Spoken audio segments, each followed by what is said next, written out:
Muy bien. Vamos a ver que en estas etapas clínicas tempranas, que son las etapas 1 y 2, estos tratamientos van a ser, estas etapas, perdón, van a ser susceptibles a que su tratamiento sea de radioterapia o que tengan una intervención quirúrgica. Y es importante que esta intervención quirúrgica en etapas tempranas puede ser conservadora. Y vamos a ver que en general, pues en esta etapa, el tratamiento van a tener resultados semejantes, que van a tener buen control local y aparte van a tener buena supervivencia. Luego, teniendo tumores más avanzados en etapas clínicas 3 y 4A, estos van a ser tumores avanzados, pero aún así van a ser tumores resecables. Y ya estos tumores van a tener que ser tratados con una intervención quirúrgica y aparte se le debe añadir un tratamiento adyuvante. Este tratamiento quirúrgico va a poder ser conservador o también puede ser una laringectomía total. Luego, ya en tumores más avanzados, como en etapa 4B, estos tumores van a ser irresecables. Entonces, el tratamiento de elección va a ser una quimioterapia y una radioterapia concomitantes. Y por último, vamos a tener los tumores en etapa 4C. Estos tumores ya son metastásicos, perdón. Y estos tumores van a ser muy raros, pero pues lo malo van a ser que ya no son susceptibles a un tratamiento quirúrgico o de quimioterapia y por lo tanto ya solo se opta por un tratamiento paliativo.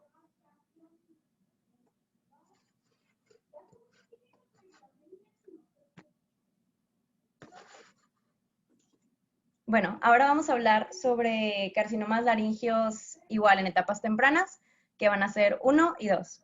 Vamos a ver que cuando hay en T1-2 o en N0, en especial si están ubicados en la glotis, estos tipos de tumores van a tener un muy buen pronóstico oncológico y funcional y van a poder ser tratados con una intervención quirúrgica conservadora o con radioterapia. Esta modalidad que se escoja dependiendo del tumor, o sea, si es una intervención quirúrgica o si es radioterapia, pues depende mucho de los deseos del paciente, de cómo él quiera llevar su tratamiento, y pues aparte depende de la opinión del doctor, de su manejo, los recursos que se tengan disponibles, etcétera. Pero pues en el caso de que se opte por una radioterapia, los que son más utilizados van a ser aquellos que sean T1 y T2 glóticos. Eso de la C chiquita que tiene alrededor es como otro tipo de clasificación como clínica. Por ejemplo, si solo se tiene información clínica, se pone una C, CT1, pero si se tiene información patológica, ya se pone PT1, nada más para hacer esa distinción. Entonces vamos a tener que, si se llega a usar radioterapia, pues van a ser tumores de laringe que sean T1 y T2 y glóticos. Y mientras los tumores que son supraglóticos, estos van a ser necesario que se radie también la laringe y el cuello. Y la dosis de radiación va a variar entre 65 y 70. Ay, se me fue cómo se dice la Grace. unidad. Ah, sí, muchas gracias. Grace. Y es importante también hacer énfasis en que cuando los pacientes son tratados con radioterapia, la disfonía va a ceder más o menos un mes después del tratamiento y en general no va a tener secuelas el paciente.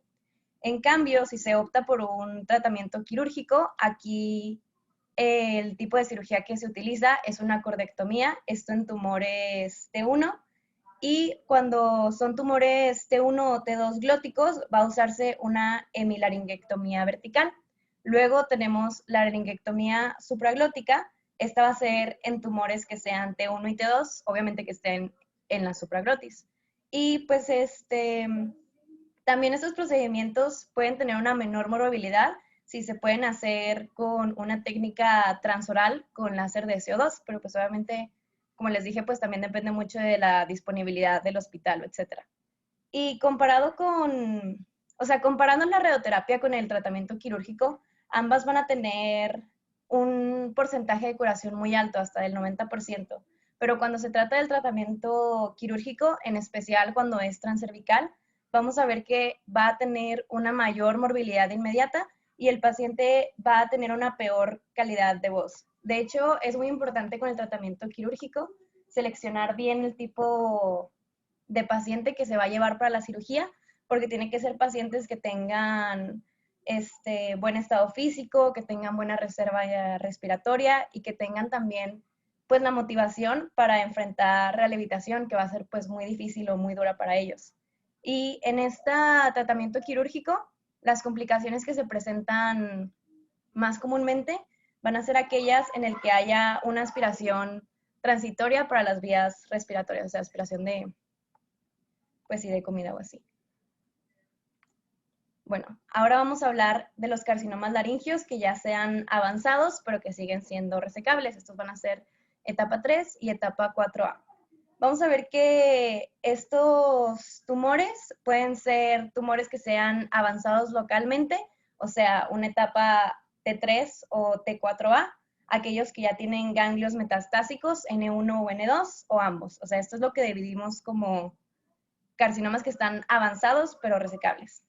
Y vamos a ver que en estas neoplasias en general necesitamos un tratamiento combinado, pero va a haber una excepción. Estos van a ser los carcinomas glóticos que sean T3, N0 y M0, porque que sean exofíticos, bien diferenciados, que estén en el tercio medio de la cuerda verdadera y que tengan un volumen tumoral menor de 3.5 centímetros. Estos tumores pueden ser tratados nada más con una sola modalidad y pues sí, en cambio de la modalidad combinada. Y también vamos a tener que los tratamientos que se hacen es una radioterapia radical o una laringectomía supraquiroidea y disección del cuello. Entonces, vamos a ver que en la mayoría de los casos, los tumores avanzados resecables, el tratamiento lo que va a hacer es una intervención quirúrgica y aparte el tratamiento adyuvante o quimioterapia primaria. O sea, eso es como lo que se usa para todos, la intervención quirúrgica y aparte el tratamiento adyuvante, excepto con los carcinomas glóticos, porque estos pueden hacerse solo con la radioterapia. Ahora vamos a ver que cuando se realiza una laringectomía supracricoidea, perdón, esto puede ser cuando sean tumores T1B, T2 y T3 glóticos, pero la mejor indicación para este tipo de cirugía va a ser los T3 glóticos. Luego vamos a tener cuando se hace una laringectomía total, ambas tienen que ser con disección del cuello siempre y vamos a ver que la laringectomía total, esa se reserva más para tumores que sean T4 y que sean voluminosos. También porque estos ya van a tener deteriorada la función cordal bilateral y pues ya han penetrado al cartílago. Entonces, pues por eso se prefiere que sea total. Aparte con estos tipos de tumores, la quimioterapia o la quimiorradioterapia no se ha mostrado que sea útil. Así que por eso es más, pues como extrema la cirugía, por así decirlo, más radical. Y ahora vamos a tener la laringectomía supraglótica. Esto se hace con tumores que sean T1 y T2 supraglóticos y la laringectomía supracricoidea con cricoioideopexia. Esos van a ser tumores T3.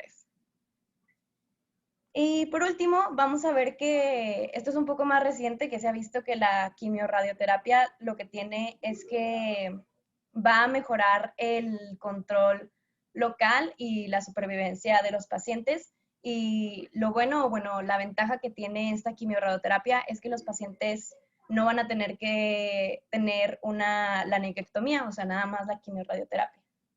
Pero lo malo de esto es que, pues aunque tenga un poquito más de control, tal vez la supervivencia no sea igual de buena que la quirúrgica. Entonces vamos a ver que lo que se hace en esta quimiorradioterapia es que el esquema va a ser una administración de platino en los días 1, 21 y 43 de la radioterapia. Y esto hace que sea un poquito aumentada la toxicidad, pero pues puede ser manejable por el paciente. Entonces también vamos a tener que esta quimiorradioterapia no está probada su utilidad en los tumores voluminosos ni con invasión cartilaginosa. Esos son, como les dije, de una laringectomía total. Y en esta, o sea, lo bueno es que va a ser como un tratamiento, como una alternativa no quirúrgica. Entonces, también debe considerarse que esta, aunque se esté conservando la laringe, o sea, que no se esté haciendo una laringectomía, no significa que van a estar conservadas sus funciones. O sea, una cosa es que se conserve anatómicamente y otra cosa es que conserve las funciones. Entonces, antes de proponer esta alternativa al paciente, es necesario comprobar que tenga una adecuada función de al menos una unidad cricoaritenoidea y que tenga una aceptable reserva funcional. Bueno, ahora vamos a hablar sobre los carcinomas laringios irresecables. Los tumores que se consideran como irresecables van a ser aquellos que tengan T4B o tengan N3. Entonces, estos tumores van a ser tratados con quimiorradioterapia concominante. Y vamos a ver que hay casos en los que se puede utilizar una intervención quirúrgica, pero eso solamente para aquellos pacientes o sea, que ya hayan tenido un tratamiento y solo como para, o sea, que ya hayan tenido respuestas parciales de ese tratamiento solo para consolidarlo. Y aparte es aquellos en el que el tumor ya se ha tornado resecable. Y vamos a ver que, pues en estos casos, lo que se hace es una disección planeada del cuello si las adenopatías superan los 3 centímetros de diámetro. Ahora vamos a seguir con los carcinomas subglóticos. Estos casi siempre van a ser tumores que ya están muy avanzados y van a ser obstructivos. Por lo tanto, se va a requerir una laringectomía total, una tiroidectomía y la disección bilateral del cuello. Estos tumores, como son obstructivos, lo que se debe evitar a toda costa es una traqueostomía, ya que se va a relacionar con recaídas periestomales y va a dificultar que tengan un tratamiento definitivo. Y por último, vamos a ver que cuando se trata de la radioterapia postoperatoria, esta debe incluir al mediastino y debe incluir al estoma, se debe dar una sobredosis ahí. Ahora vamos a hablar sobre los carcinomas de hipofaringe. Cuando se trata de tumores tempranos, estos se pueden tratar con una radioterapia radical o con una intervención quirúrgica. Vamos a ver que, sin embargo, la mayoría de los pacientes no se van a presentar en tumores tempranos. Vamos a ver que van a ser tumores avanzados y estos van a requerir un tratamiento que sea combinado de quimioterapia y radioterapia secuenciales o de intervención quirúrgica y radioterapia. Vamos a ver que en estos tumores avanzados, cuando se opta por una resección quirúrgica, lo que significa es que debe realizarse una faringolarectomía, aunque en ciertas lesiones que sean primarias o sean un poco más localizadas, se pueden tratar con una laringofaringectomía parcial. O sea, no siempre tiene que ser total. Y ahora hablando sobre el tratamiento del cuello, esto se refiere a pacientes que tengan tumores T1 poco diferenciados, T2, T4 supraglóticos, T3 y T4 glóticos, y en todos aquellos tumores que sean subglóticos e hipofaringios. Y el tratamiento que se va a realizar va a ser el que se haya elegido para el tumor primario. Entonces vamos a ver que cuando se usa una radioterapia o una intervención quirúrgica, esta va a ser la que controle la enfermedad en más de 90% de los casos. Luego vamos a ver que cuando se realiza una disección electiva del cuello, esta debe ser en los niveles 2 y 4. Y cuando se hace una disección bilateral, eso va a ser en tumores que sean T1B glóticos, supraglóticos, y si están ubicados en la hipofaringe. Ahora vamos a ver que a lo que se refiere a las adenopatías, cuando es N1 se va a tomar la misma modalidad terapéutica que se tomó con el tumor primario. Y cuando es N1 y N2, ahí ya se hace un tratamiento combinado de quimioterapia, perdón, de tratamiento quirúrgico y radioterapia. Y también se puede hacer una quimiorradioterapia concominante. Y pues sí, lo que se hace de disección del cuello, estos solo son cuando las adenopatías son como mayores de 3 centímetros o si el tumor primario ya ha sido controlado o es controlable. También aquí vamos a ver que cuando se trata del tratamiento adyuvante, si se hizo principalmente una cirugía, o sea, si fue lo primero que se hizo, se va a administrar una radioterapia postoperatoria cuando existe moderado riesgo de recaída. Lo que significa que existe moderado riesgo de recaída es cuando los márgenes cercanos de menos de 3 milímetros, estadio avanzado, que tenga 2 o más ganglios metastásicos y que no tenga ruptura capsular ganglionar. Pero en aquellos pacientes que tengan un alto riesgo de recaída, y eso significa que los márgenes sean positivos, que ya sea una extensión extracapsular, que tenga una disminución perineural y que tengan embolismo vascular y linfático o ganglios positivos en los niveles 4 y B. En aquellos pacientes, lo que se va a optar es que sea una quimioterapia y radioterapia concomitantes postoperatorias. Eso significa que va para aumentar como la probabilidad de supervivencia comparado a solamente una radioterapia, como se hace con los que tienen moderado riesgo. También, bueno, lo único que se debe tener en cuenta es que por obvias razones es mucho más tóxico este tratamiento combinado, así que se debe indicar cuidadosamente con el tipo de los pacientes. O sea, todo esto tiene que hacerse pues con mucho control de saber pues qué quiere o no el paciente. Ahora,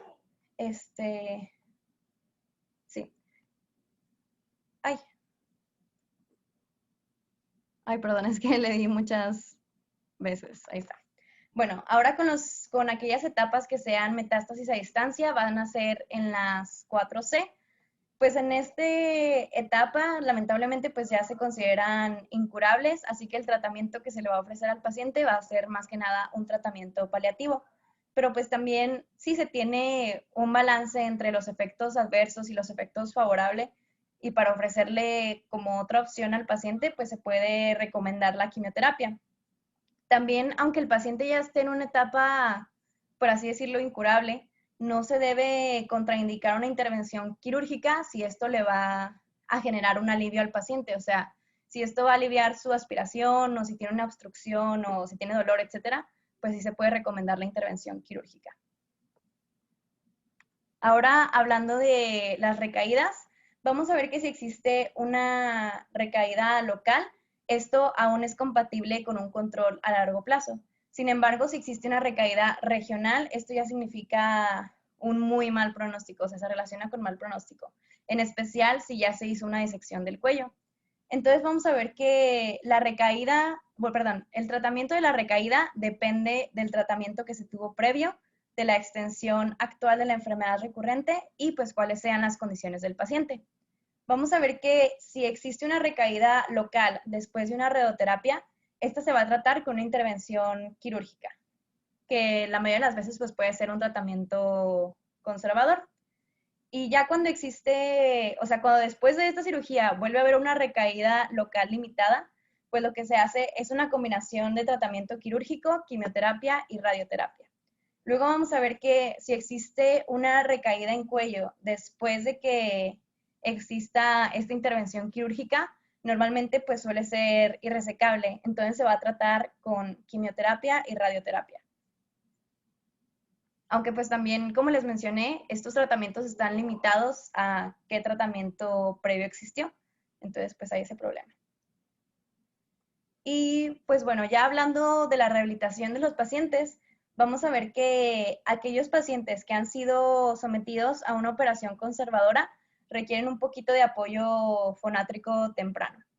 Pero los que son sometidos a una laringectomía total, del 20 al 40% llega a dominar su voz esofágica, perdón.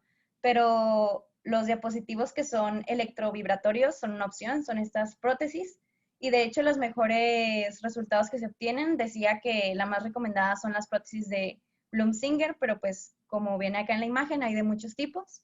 Y pues existe un resultado satisfactorio de 80 al 90% de los pacientes. Aquí en esta imagen vemos, pues aquí está la tráquea y aquí está la estoma y existe una fístula pues entre el estófago y pues donde se hizo la cirugía, y esta cosita de aquí es donde está la prótesis y pues con eso puede hablar el paciente. Esta es la que se ve en la imagen, es la de Blumsinger. Y por último, hablando del pronóstico, pues obviamente los factores que son más pues sí, más importantes para el pronóstico del paciente es dónde se ubicó el tumor primario, en qué etapa clínica estaba, cuál es su estado ganglionar y qué tan diferenciado está el tumor. Aquí en esta tablita pues podemos ver más o menos los porcentajes de control global, de supervivencia a 5 años, etcétera. Y pues obviamente aquellos que tienen porcentajes muchísimo más altos de supervivencia y de control van a ser aquellos que estén en etapas tempranas. En etapas 1 y 2 pues obviamente son los que más tienen un pronóstico favorable. Ya cuando llegamos a las etapas 3 y 4, pues disminuye un poco la supervivencia y el control y llega a aumentar el grado de que, más bien disminuye el grado que conservan la laringe. Y por último, pues vamos a ver que estos pacientes van a necesitar un seguimiento de una consulta cada 3 meses los 2 primeros años y luego van reduciendo qué tan seguidos son. Vamos a ver que luego van a ser cada 6 meses hasta el 5.º año y ya va a ser cada año. Vamos a tener que en esta consulta, en cada consulta que vaya el paciente, pues debe realizarse una exploración completa del tracto aerodigestivo y se tiene que tomar una biopsia inmediatamente que exista una sospecha de recaída, aunque sea muy mínima.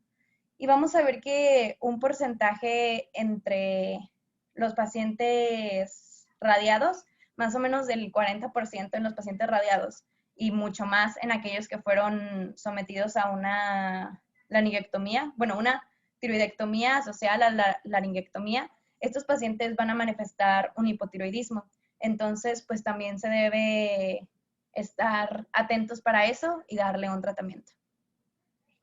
No sé si aquí haya una duda o algún comentario porque ya vamos a cambiar de tema. Bueno, súper completa tu exposición, muchas felicidades. Cáncer de vías aerodigestivas, recapitulando, epidermoide 95%, factores más comunes, tabaquismo, alcoholismo, ambos hacen sinergismo. BPH es una causa emergente que está tomando muchísima fuerza en los últimos años. Métodos diagnósticos, siempre va a ser la biopsia, bajo visión directa.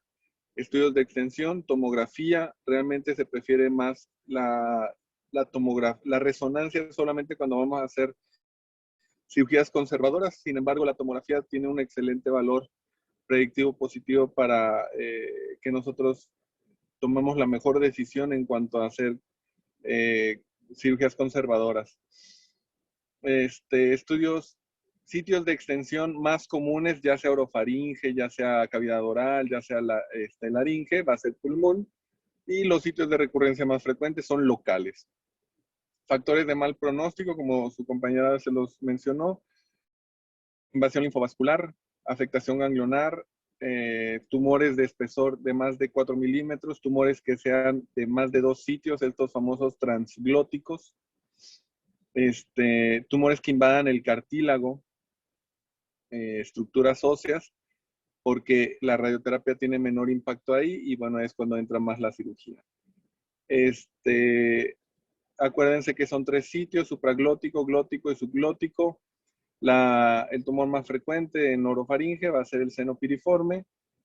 El tumor más frecuente dentro de la laringe va a ser el glótico, va a ser el que menos frecuencia tenga de enfermedad ganglionar, pues por obvias razones está rodeado totalmente de cartílago. Y los más raros van a ser los subglóticos, ¿sale? Tratamientos, etapas tempranas son radiación, etapas tempranas con factores de mal pronóstico como los que habíamos mencionado son radioterapia concomitante con quimioterapia y tienen un excelente pronóstico. Enfermedades locorregionalmente avanzadas, etapas 3, algunos asegúnes y etapas 4, T4, todos tienen que ir a cirugía. El hecho de que el paciente no quiera es una opción muy válida y se va a quimiorradiación, pero le tenemos que explicar que lo más probable es que va a recurrir y vamos a llegar a la laringectomía de rescate. Entonces la cirugía está reservada para etapas avanzadas, ¿sale? El cuello es un punto muy, muy importante a tratar. Generalmente cuando tenemos afectación ganglionar, independientemente del T que tengamos en laringe, el cuello hay que hacerlo quirúrgico y después radioterapia adyuvante. Los tratamientos paliativos, pues bueno, es que no se ahogue la traqueostomía, que coma la gastrostomía y que no sangre. Ahí no podemos hacer tanto, pero bueno, a veces son tumores muy voluminosos y sangran. Simplemente se empaqueta la zona donde está sangrando. El pronóstico es un excelente pronóstico siempre y cuando esté confinado al sitio de origen, en este caso orofaringe o laringe. Cuando tiene afectación ganglionar, pues ya vieron que prácticamente se convierte en una etapa metastásica, etapa clínica 4 y se comporta como tal. La quimioterapia neoadyuvante tiene un lugar siempre y cuando sean tumores voluminosos, siempre y cuando querramos hacer una conservación de órgano. Bien lo dijo su compañera, la conservación no es que conserve la voz, pero bueno, le ahorras que toda la vida la pase con traqueostomía. Más que nada es para eso pues es una mejor calidad de vida. Son 2 ciclos de 3 fármacos, PTFE, es taxano, platino y fluoracilo. Son los 3 medicamentos que se les da, súper tóxico. Se recomienda a personas menores de 65 años, mayores realmente no tienen mucho beneficio porque es demasiada toxicidad. Y bueno, hay distintos tipos de laringectomía, dependiendo del sitio que esté afectado. Hay veces que son laterales, en este caso las cuerdas, estamos hablando de los glóticos. Simplemente se extrae la cuerda. Hay laringectomías parciales, laringectomías horizontales. Y bueno, dependiendo del sitio de extensión es cómo se va a hacer la cirugía. Todos estos tipos de cirugía conllevan un daño grave a la voz, pero muchas de las veces puedes quedar continente, o sea, puedes estar comiendo y respirando adecuadamente. Cuando son, se llama CHEP, es la cricoiotoepiglotopexia, significa que le quitaste la parte de en medio, o sea, es el cartílago tiroides, y para unir eso, pegas el cricoides al ioides, por eso es cricoioido, y el punto no termina en el ioides, sino se sigue a la epiglotis, y por eso se llama pexia. Entonces, quitamos el escudito, la manzanita de Adán, y afrontamos toda la laringe para que sea un cierre hermético. Ese tipo de cirugías, el mayor riesgo es de que estén aspirando. ¿Qué quiere decir? Que cuando estén tragando saliva, tomando agua, tomando alimento, el alimento pase a las vías aéreas y bueno, al final hacen neumonitis, neumonía y tendremos que operarles y hacerles la laringectomía total para que queden con el estómago de la traqueostomía. Ok, pues vamos a darle pie al siguiente tema, si no tienen otra duda u otra pregunta.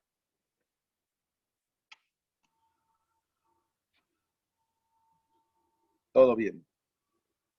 Ok. Bueno, Dale, pues. ya pasaríamos con el siguiente tema, que pues sería cáncer de orofaringe. ¿Le das a la siguiente, por favor? Aquí primero que nada, pues hay que definir muy bien lo que es pues cavidad oral y qué es orofaringe, debido a que pues, nosotros nada más vamos a enfocar en lo que es orofaringe. Cavidad oral pues siempre va a estar conformada por labios, revestimiento interno tanto de las mejillas como también de los labios, las 2/3 partes delanteras de la lengua, encías, el piso de la boca y el paladar duro. En cambio, pues la orofaringe simplemente va a abarcar lo que es el tercio posterior de la lengua, el paladar blando, las paredes laterales y posteriores de la garganta y pues también incluyendo las amígdalas. Entonces, pues es lo principal. Pero si le das a la siguiente, pues ambas partes pues van a conformarlo o más bien van a tener en común el mismo tipo de carcinoma, que es el carcinoma epidermoide, que pues este es el tumor maligno más frecuente que va a estar originado pues de la mucosa tanto de cavidad oral como orofaringe. Pues este tipo de cáncer va a estar principalmente asociado al estilo de vida del paciente, dígase a lo mejor pues qué tipo de sustancias está consumiendo o el tipo de vida sexual que esté llevando el paciente también, además de también otros factores de riesgo pues ya propiamente del paciente. Tenemos como factores asociados al estilo de vida, pues lo que es el tabaquismo y el alcoholismo, que pues son prácticamente los más importantes, Y también recientemente se ha estado asociando el consumo de marihuana o de cannabis. Y por tanto, factores de riesgo aunados al propio paciente, pues son cambios en inmunología local, principalmente inmunodeficiencias, como en el VIH, algunas alteraciones en oncogenes, propias también de algunos cambios de algunas sustancias que ingiere el paciente, como en el alcohol, ya más adelante lo vamos a ver, y además de que el paciente esté infectado por virus del papiloma humano, principalmente los subtipos 16 y 18 principalmente. Y pues nada más mencionar también que pues este cáncer ocupa el 6º lugar mundial en frecuencia de todas las neoplasias. Entonces pues sí es bastante significativo. Pasas a la siguiente, por favor. Y ahora vamos a hablar de lo que es la epidemiología, que se menciona que tanto la mortalidad e incidencia sigue al día de hoy mayor en hombres. Recordemos que pues como este cáncer está un poquito más asociado a factores como estilo de vida, pues en los hombres es muchísimo más común que pues se consuma tanto alcohol como tabaco. Sin embargo, pues la proporción entre hombre y mujer ha ido descendiendo bastante porque pues las mujeres ya también consumen este tipo de sustancias. Se mencionaba que antes existía una relación de hombre a mujer de 6:1, ahora actualmente se encuentra de 4:1 mundialmente. Se menciona que la frecuencia ha aumentado en mujeres, ya sea por también factores de estilo de vida, o también se menciona que en mujeres que no sean fumadoras ni sean bebedoras excesivas y sean menores de 45 años, casi siempre va a ser relacionado a virus del papiloma humano. Se menciona que la incidencia en México, pues se menciona que es el tercer país en Latinoamérica, simplemente se encuentra por debajo de Cuba y Brasil, y se menciona que la incidencia es de 3.2 por cada 100,000 habitantes. Entonces, pues, debido a esta incidencia, este cáncer, el carcinoma epidermoide, representa el 4.9% de todas las neoplasias de cabeza y cuello, lo cual, pues, es una cantidad bastante significativa. ¿Le das a la siguiente, por favor? Aquí, pues, nada más una definición que nos faltó abordar en el anterior tema, pues, fue definir lo que es las vías aerodigestivas superiores. Sí, las vías aerodigestivas superiores, que pues en estas principalmente pues van a estar conformadas en un 90% por carcinomas epidermoides, que es prácticamente pues el cáncer que es por excelencia de esta. Y se menciona que el otro 10% restante, del 10 al 15%, serían los tumores en glándula tiroides, la piel, huesos del esqueleto facial, cartílagos y partes blandas. Entonces, pues prácticamente el carcinoma epidermoide es el que casi siempre se va a presentar en vías aerodigestivas superiores.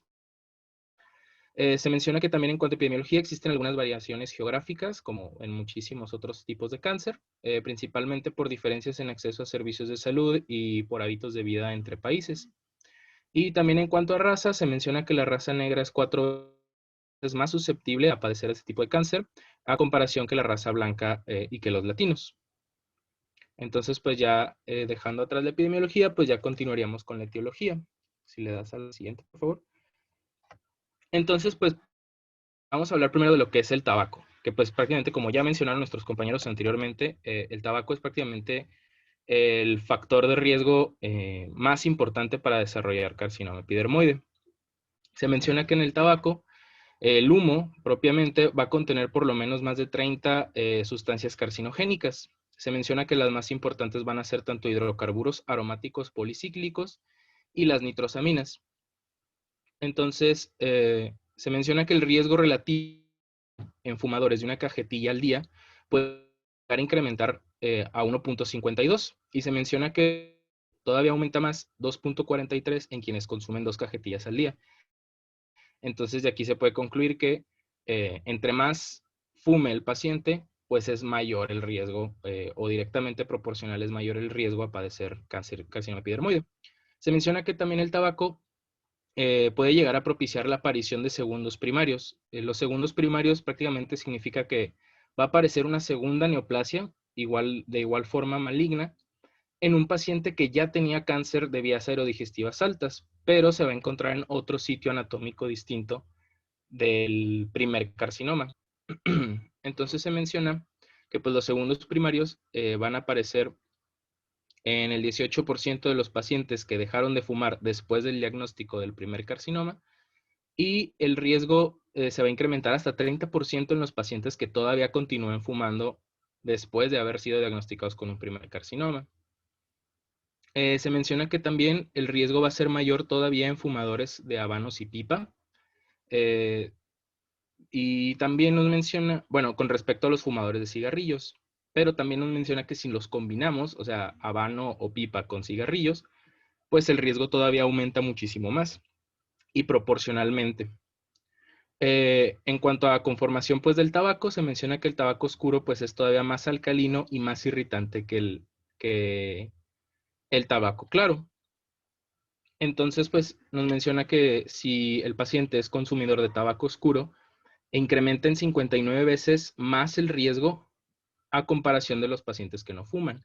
Y el claro solamente un 25 veces más riesgo de los que no fuman. También, pues, uno de los hábitos que también, pues, ya últimamente se ha estado prohibiendo bastante, pues, es el hábito también de mascar tabaco, que aquí en México no es muy común, pero nos menciona la bibliografía que el masticar tabaco, pues, incrementa el riesgo de 4 a 6 veces con respecto a los que no fuman o no consumen tabaco. Entonces, pues, era nada más mencionar eso. ¿Le das a la siguiente, por favor? En cuanto al alcohol, pues vamos a tener que es también el segundo lugar en cuanto a factores de riesgo más importantes para desarrollar este cáncer. Se menciona que principalmente el alcohol nos puede llevar o nos puede propiciar a la aparición de cáncer de boca, orofaringe y laringe supraglótica.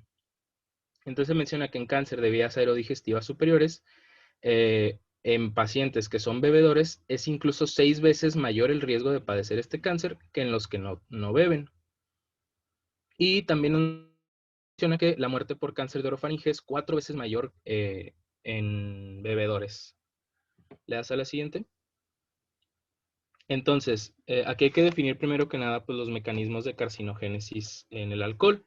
El primero y el más importante que nos menciona la bibliografía pues, es la irritación local, debido a que pues, al momento de consumir el alcohol, pues al momento de la ingestión y deglución, pues obviamente el alcohol va a abordar o va a tener contacto con distintas partes anatómicas de la cavidad oral y de la orofaringe, principalmente lo que es piso de la boca, también bordes linguales y la hipofaringe, también región supraglótica y esófago.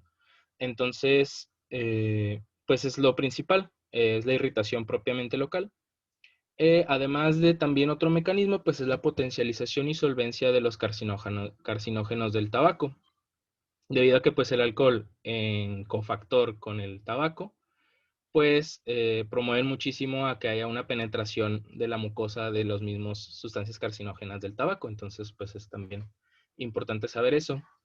Otro, pues, es del mecanismo de desregulación del citocromo P450, que pues esta va a ser una enzima que va a favorecer el cambio de procarcinógeno a carcinógeno.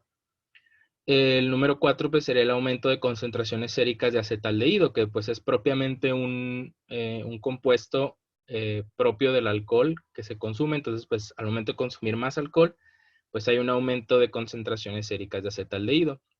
El acetaldehído, pues, es también un irritante y pues también un factor carcinógeno, lo que va a llevar a alteraciones del ADN, lo cual propicia la aparición de carcinoma.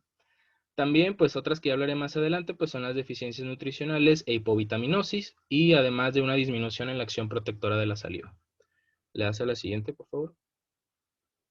Entonces, aquí se menciona que la dosis de alcohol consumido pues va a aumentar directamente proporcional a la posibilidad de desarrollar cáncer. Entre más alcohol consume el paciente, más riesgo de padecer cáncer. Se menciona que en cuanto a riesgo relativo, va a incrementar en cuanto a riesgo relativo en consumidores de menos de 25 gramos de alcohol al día, o sea, 2 tragos. E incrementa 125 el riesgo relativo en los que consumen más de 100 gramos al día o 7 tragos o más. Si le das a la siguiente, aquí viene una pequeña tabla de lo que equivale a un trago estándar en México. En algunas bibliografías encontré que se manejaba que el trago estándar equivalía de 12 a 13 gramos de alcohol puro. Y pues aquí hay algunas equivalencias en cuanto a consumo pues sano, ¿no? De alcohol. Entonces pues aquí está nada más como referencia. Si le das a la siguiente, por favor. Ahora hablaríamos de lo que es la asociación alcohol-tabaco. Nos menciona que pues si se combinan estos dos factores, puede incrementar incluso en 50% en comparación con la población que no tiene estas intoxicaciones. Entonces es un 50% más de riesgo de padecer este cáncer. Nos menciona que en un bebedor que fuma, en un no bebedor, perdón, que fuma por lo menos 40 cigarrillos al día, puede multiplicar el riesgo relativo por 2.5. En cambio, un bebedor excesivo que no fume, de igual forma se multiplica el riesgo en 2.5. Entonces, pues prácticamente ambos factores pues, son prácticamente iguales en el desarrollo de cáncer epidermoide. Prácticamente tienen el mismo riesgo relativo. Sin embargo, si un fumador y es bebedor también, el riesgo relativo se puede llegar a multiplicar incluso por 16. Entonces, pues es muchísimo y es bastante considerable lo que aumenta el riesgo en estos pacientes que combinan estas dos sustancias. Siguiente, por favor. Ahora hablaríamos de lo que es el BPH, que pues el BPH tiene una característica muy importante para el desarrollo de epidermoide, que pues que tiene tropismo por epitelios de células escamosas, por lo que su ciclo productivo es mantenido solo por estas mismas células, las células epiteliales. Se menciona que al momento de que el virus del papiloma humano infecta estas células epiteliales, pues esto es lo que va a ayudar en su replicación. Nos menciona entonces pues también, como ya mencioné al inicio, que los principales subtipos de BPH que pueden desarrollar cáncer de vías aerodigestivas superiores, pues van a ser los subtipos 16 y 18 principalmente, aunque también nos menciona el 31. Además de que pues el BPH va a tener principal predilección por sitios anatómicos como lo que es la cavidad oral, las amígdalas y el esófago cervical, principalmente para orofaringe, en lo que nos vamos a enfocar, pues son amígdalas. Se menciona que actualmente no se tiene evidencia de que pueda llegar a ser cofactor, quiere decir que interactúe con los anteriores factores de riesgo para incrementar todavía aún más la posibilidad de tener cáncer. Y además de que la infección por VPH pues va a tener relación con los hábitos sexuales de los individuos, que es prácticamente la principal vía de transmisión de este virus.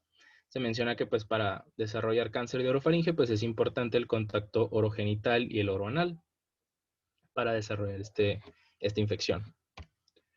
¿Le das a la siguiente, por favor? En cuanto a otros virus, nada más brevemente, como nos menciona la bibliografía, pues está el virus de la inmunodeficiencia humana y el virus del herpes simple tipo 1. El VIH pues, va a contribuir tal cual en el desarrollo del tumor y en el mal pronóstico que va a tener este.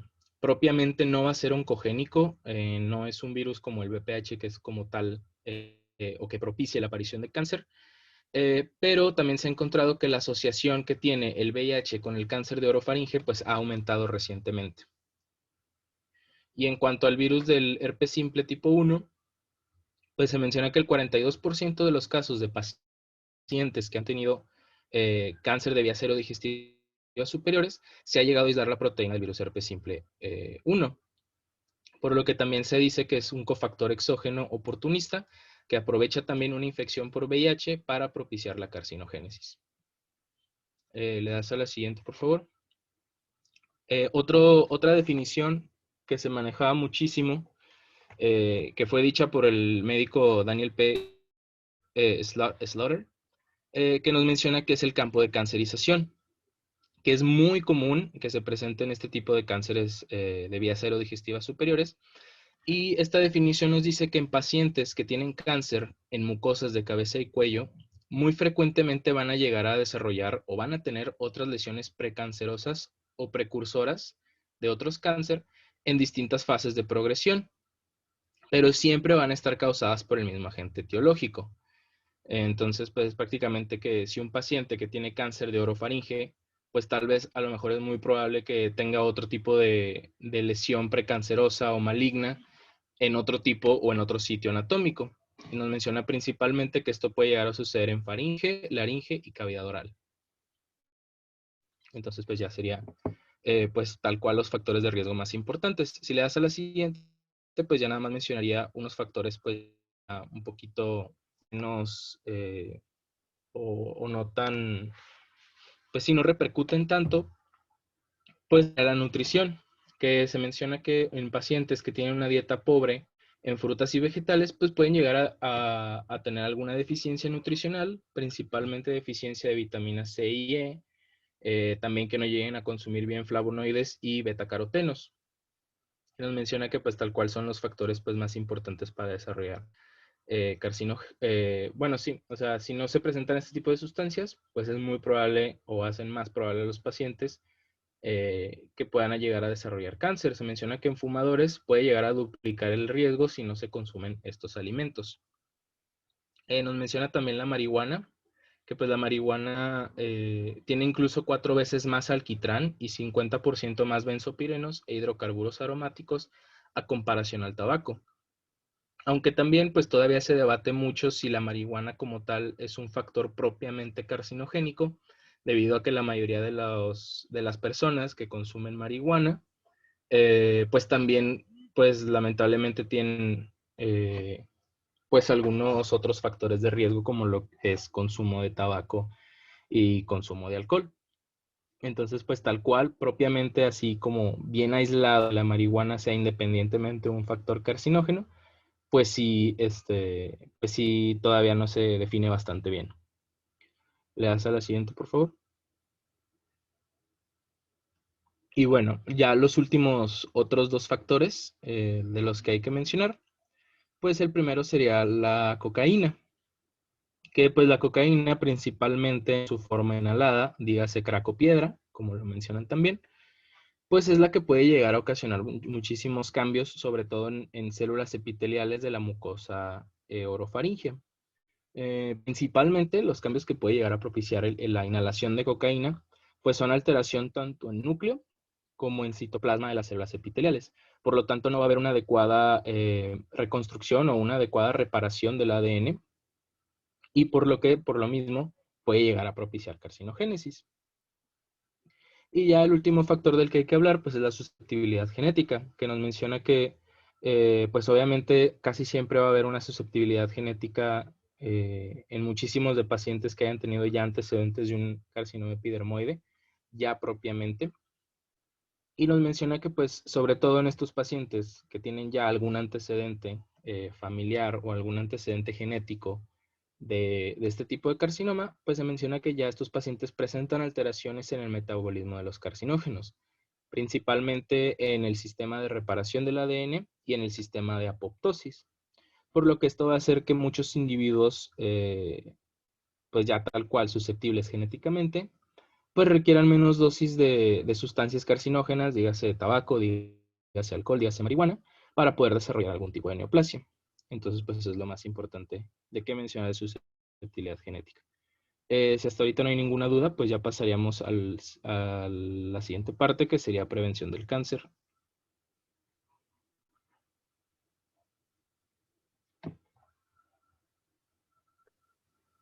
Bueno, Si quieres para... rapidito, espérame tantito. Sí. Bueno, como vieron, orofaringe comparte muchísimas características de vías aerodigestivas superiores, los factores de riesgo. Aquí se suma un poquito de VIH, hacen hincapié sobre todo en estos virus. Sí les confieren una mayor agresividad, sobre todo por el estado funcional del paciente con VIH. Los tratamientos, la gran mayoría son a base de quimiorradiación concomitante. Es lo que creo que vas a decir tú, pero bueno, nada más para que observen mucho esa similitud. Muy buena clase, también muy completa. ¿Qué vas a dar de tema tú? Bueno, yo voy a dar prevención, un cuadro clínico, bueno, tratamiento, estadificación, y luego vamos a empezar con cavidad oral. No, perdón, fosas nasales y senos Cavidad nasal. paranasales. Perfecto. Ok, si quieres, extensión prácticamente lo mismo es la tomografía, la toma de biopsia. Pásate a tratamiento para que nos dé tiempo de terminar senos paranasales.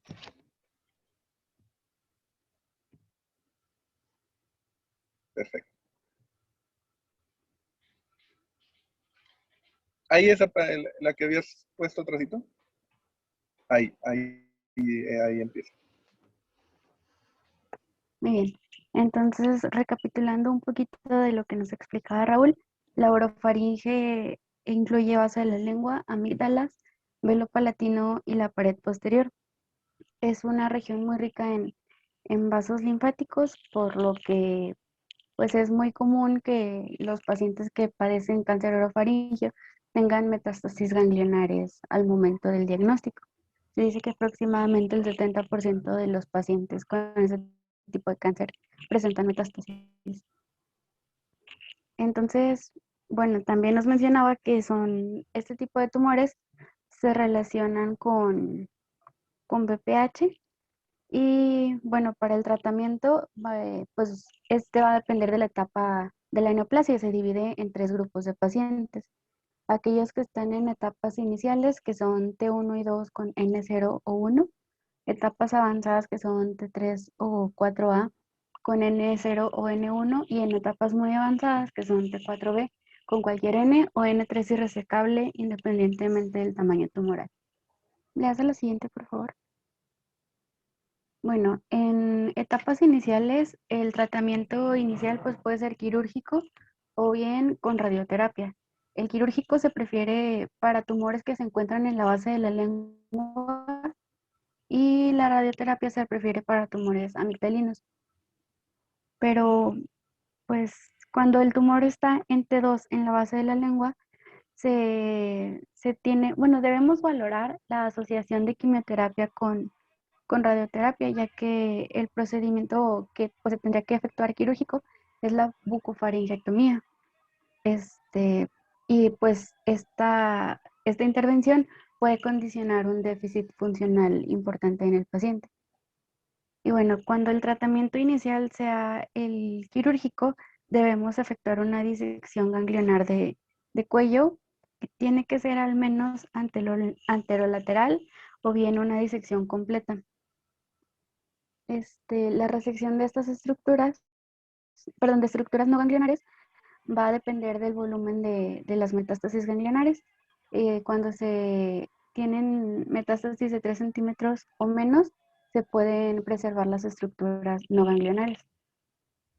Y en cuanto a la radioterapia adyuvante, esta se indica en caso de que haya algún factor pronóstico adverso, como márgenes positivos, metástasis ganglionares múltiples y ruptura de la cápsula ganglionar.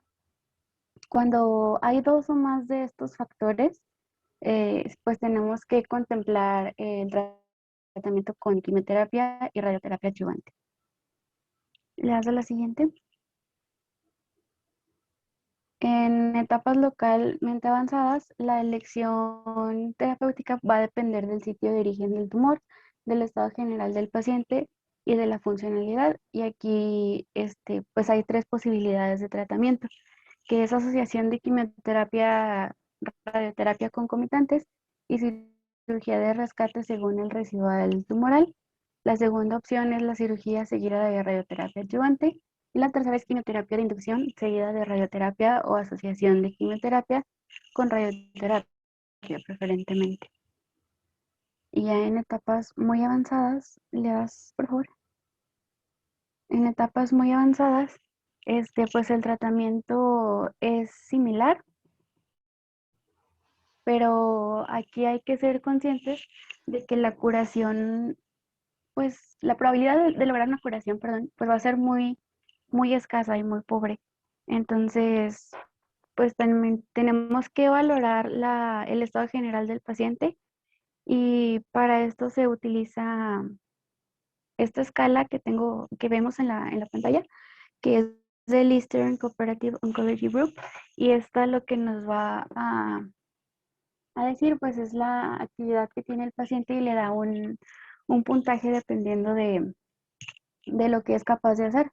Entonces, cuando con base en esta tabla el paciente se encuentra en 0 o 1 puntos, pues será una asociación de quimioterapia de cisplatino a radioterapia. Una alternativa a este tratamiento es el cetuximab con radioterapia. O bien cuando tienen un puntaje mayor a 2, sí, las opciones son radioterapia sola o bien tratamiento de soporte y paliativo.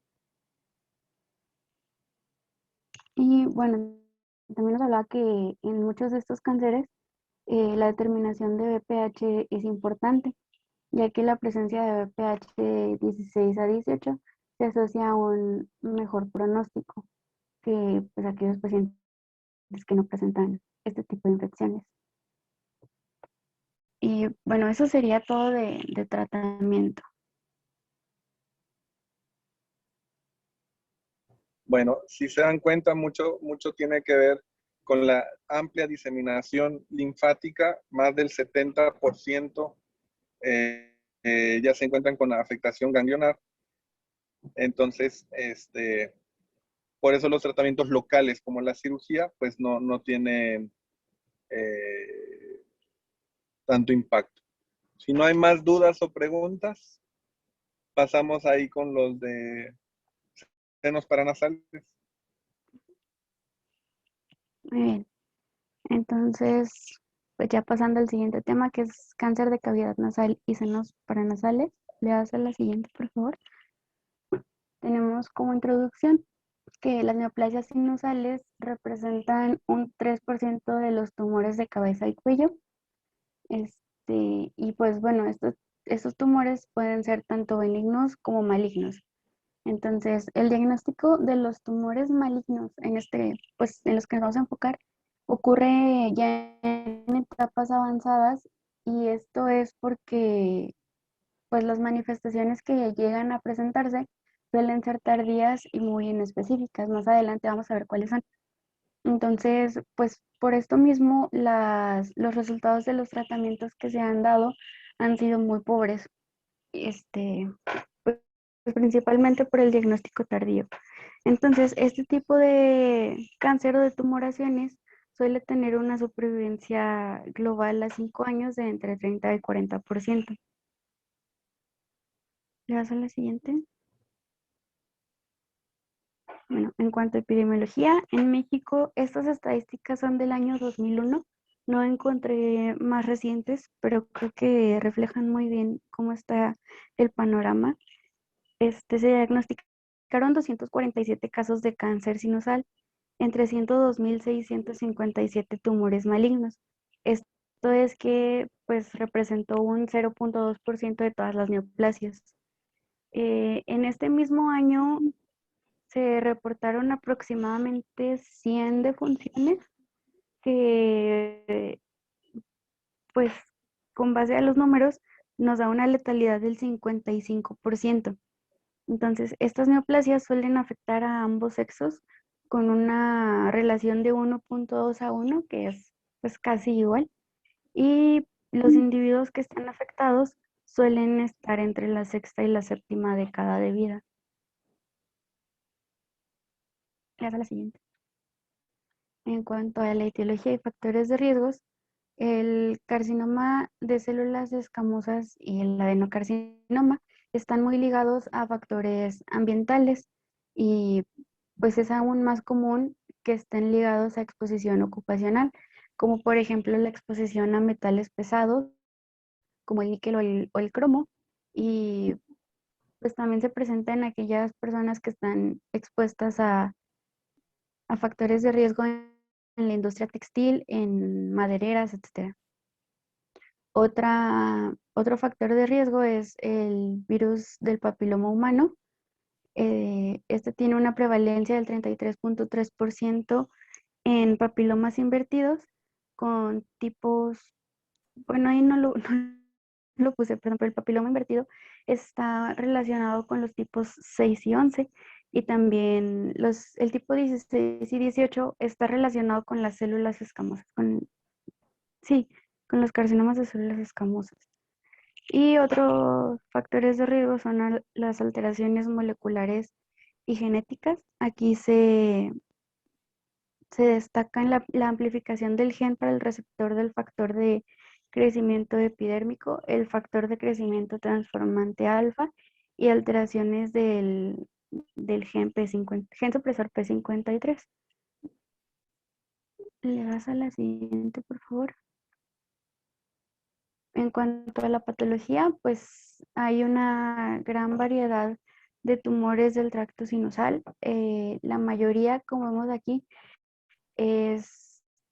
Se trata de carcinomas de células escamosas y sus variantes con un 55% de los casos, seguidos de neoplasias no epiteliales con un 20%, tumores glandulares con un 15%, indiferenciados 7% y otro tipo de tumores con el 3%. Entre los carcinomas de células escamosas, que son los más comunes, destacan el adenoquístico y el adenocarcinoma, así como sarcoma de tejidos blandos. De estos tumores se suelen afectar más comúnmente el seno maxilar en un 60% de los casos, seguido de cavidad nasal en 40%, seno etmoidal en un 25% de los casos y en menos del 3% se afectan el seno frontal y el seno esfenoidal. Le das a la siguiente. Bueno, ahora hablando de papilomas schneiderianos, sí, estos pues suelen ser, bueno, representan del 0.4 al 4.7% de las neoplasias sinusales. De estos se reconocen tres tipos, que son el papiloma invertido, el papiloma cilíndrico y el papiloma fungiforme. Este tipo de neoplasias suelen ser benignas, pero se mencionan aquí porque tienen un alto riesgo de convertirse en malignas o riesgo de malignidad. El papiloma invertido, que es el más común, principalmente suele ubicarse en la pared lateral de las fosas nasales, y el papiloma cilíndrico tiene un riesgo de malignidad del 11% y el fungiforme del 3.5%. Ahora, le hace la siguiente, por favor. Hablando de patrones de diseminación, pues el carcinoma de células escamosas suele tener una conducta local agresiva, ya que pues su diseminación es, vaya, local, y se dirige principalmente hacia ganglios linfáticos regionales cuando se encuentra ya en tumores un poquito más avanzados. También suele extenderse hacia la mucosa adjunta. Luego puede destruir paredes óseas, senos adyacentes, músculos pterigoideos, piel, contenido orbitario, y ya en casos más avanzados afecta el sistema nervioso central. Es muy rara la diseminación, perdón, la metástasis a distancia. En tumores del seno maxilar, estos suelen extenderse con un sentido medial hacia la fosa nasal. También pueden extenderse, bueno, pues en general se extienden casi a todas las direcciones. También pueden atacar el paladar y el proceso alveolar. Puede llegar a tejidos blandos de la mejilla. Este, pues cuando se encuentran muy posteriores, suelen invadir la fosa intratemporal y dañar el contenido orbitario. También pueden llegar a la fosa craneal anterior cuando se encuentran en la porción superior de la cavidad nasal. Ahora, en los tumores que se encuentran en el seno esfenoidal, estos pueden avanzar hasta el seno cavernoso, invadir carótida interna y dañar el nervio óptico y la hipófisis. También suelen ocasionar daño a los pares craneales 3, 4, 5 y 7. Y pues las metástasis ganglionares de este tipo de tumores suelen presentarse clínicamente en el 10% de los casos, y pues hasta el 15% de los pacientes pueden desarrollar metástasis ganglionares durante el seguimiento que se les da. Y ahora, bueno, hablando de fosas nasales, la propagación de esta suele dirigirse hacia nasofaringe, y de ahí se puede pasar a los ganglios retrofaringeos y faringeos laterales. Y bueno, las metástasis a distancia aparecen en un 10% de los casos, y los sitios más afectados de la metástasis pues suelen ser pulmón y hueso. Aquí los pacientes, la muerte de los pacientes pues se suele dar por una enfermedad no controlada, y pues el desarrollo de tumores primarios, de segundos tumores primarios, es muy raro. Le das a la siguiente, por favor. Ahora, en cuanto a la presentación clínica, estos tumores suelen ser asintomáticos, solamente pues presentan sintomatología hasta que alcanzan cierto volumen tumoral o bien cuando la extensión del tumor ya llega a fuera de la cavidad de origen. Ahora, en los tumores tempranos, estos suelen diagnosticarse incidentalmente durante el tratamiento de una sinusitis crónica o de un papiloma nasal invertido. Los tumores avanzados suelen producir manifestaciones inespecíficas de tipo local, como son la obstrucción nasal, rinorrea, rinolalia, eh, anosmia, epistaxis, dolor sinusal y descarga retronasal. Cuando hay extensión a tejidos blandos, se suele provocar deformidad facial y esta puede tener o no puede tener hipoestesia. Aquí, bueno, también puede presentar trismos siempre y cuando haya propagación a la fosa pterigoidea, pterigopalatina e infratemporal. ¿Le paso a la siguiente? Bueno, cuando hay diseminación a la fisura pterigopalatina, suele haber dolor o hipoestesia en territorio del nervio trigémino. Cuando ya alcanza la órbita, suele haber ptosis y diplopía, o bien cuando daña el canal óptico puede haber amaurosis. Cuando hay propagación a nasofaringe, suele haber otitis media serosa, al seno cavernoso, oftalmoplegia y cefalea.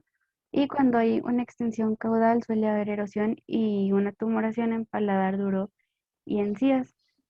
Aquí es importante recalcar que ante cualquier cuadro sinusal que tenga una duración mayor a 2 semanas, aquí se recomienda ya instituir un tratamiento médico y realizar un examen clínico completo de cabeza y cuello. Aquí vamos a incluir revisión endoscópica y es más importante aún cuando la afección, perdón, es unilateral, cuando hay congestión nasal y epistaxis, cuando el cuadro suele ser progresivo o recurrente y se deben pedir estudios de imagen como tomografía de senos paranasales, de preferencia contrastada y pues evaluar que si hay mejoría sintomática o no.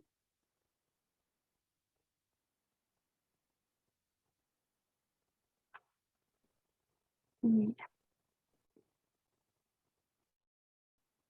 ¿Listo? ujú.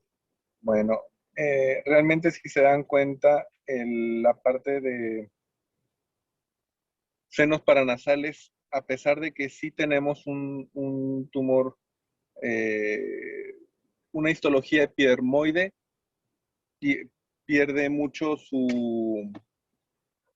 pierde mucho lugar porque hay otro tipo de tumores por el tipo de epitelio que se encuentra la cavidad nasal, sobre todo el olfatorio. Muchísimas terminaciones nerviosas, podemos encontrar sarcomas, podemos encontrar tumores de la línea media, estesioneuroblastomas.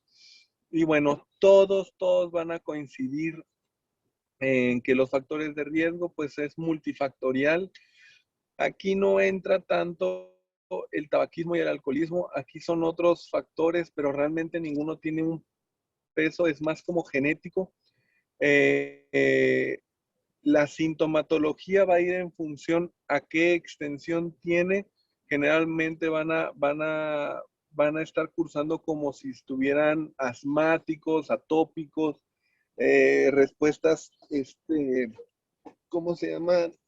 Como un tipo de respuesta alérgica, bastante secreción nasal, problemas para la respiración y bueno, en casos ya mucho más extremos, todas estas afectaciones nerviosas que están periféricas a la cavidad nasal, pues bueno, ya es un poquito más obvio por el tamaño que tiene.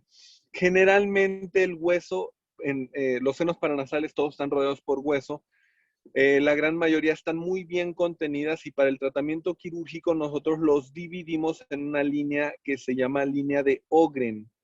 Es una línea que se traza de forma imaginaria en diagonal, es del ángulo de la mandíbula hacia la parte inferior y bueno, la parte que queda arriba de esa línea se llama supraestructura y la parte que queda abajo se llama infraestructura. Y los tumores que son de la infraestructura tienen mucho mejor pronóstico que los tumores de la supraestructura, sobre todo por la base del cráneo, ¿sale? Generalmente el tratamiento quirúrgico es un tratamiento, por ejemplo, toda la cirugía en los temas pasados entre laringe, cavidad oral, es una cirugía muy minuciosa, muy exacta, muy bonita, muy, cero sangrados, porque prácticamente vas ligando todo, no tiene por qué sangrarte. Sin embargo, en senos paranasales es una cirugía en donde tienes que quitar lo que puedas, no hay un plano de disección, simplemente raspas, legras las cavidades paranasales y al final, ya con el reporte de patología, dependiendo de los factores de pronósticos que tenga, pues le damos tratamiento adyuvante. Entonces, esa es la gran diferencia. Generalmente este tipo de tumores tienen que ser tumores muy voluminosos para que rompan el hueso, entonces la gran mayoría, yo creo que un 60% los encontramos en etapas, le vamos a llamar tempranas, operables, ¿sale? Pues mucha información entre el día de ayer, entre el día de hoy. No sé si tengan dudas, preguntas, algo que quieran nuevamente tomar en cuenta, repasar.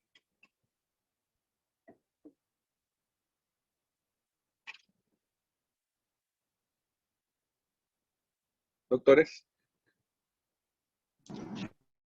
Creo que no, doc. No, bueno, a ver, nadie escribió.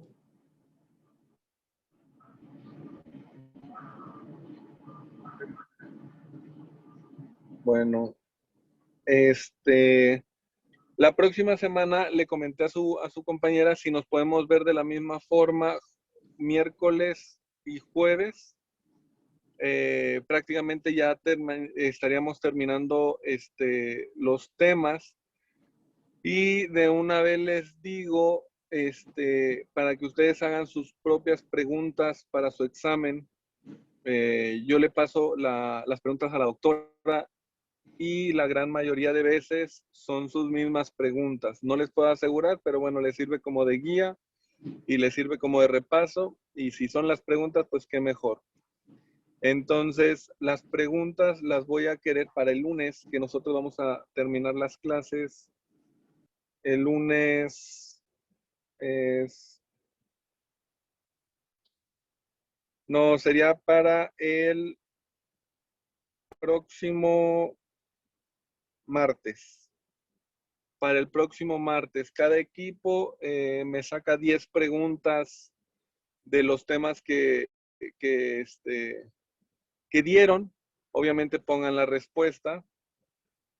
Se las envían a su compañera para que las concentren en un solo archivo de Word, para que vengan todos con el mismo formato de letra, el mismo formato de viñetas, el mismo formato de todo, ¿sale? Entonces, próximo martes, 10 preguntas por equipo, se los pasan a su compañera y ella me los envía. ¿Dudas o preguntas de eso? No, doctor. No, doctor. No, doctor, todo bien. Bien, doctor. Prácticamente vamos a terminar la otra semana y si hay algo que ustedes quieran repasar, todavía tendríamos el otro jueves. Si no, ahí terminamos el curso, ¿sale? Primero Dios, nos veríamos entonces el miércoles. Muy bien, doctor. Muchas gracias. Muchas gracias. Bonito fin de semana. Bye. Igualmente, doctor. Igualmente. Gracias, doctor. hasta luego.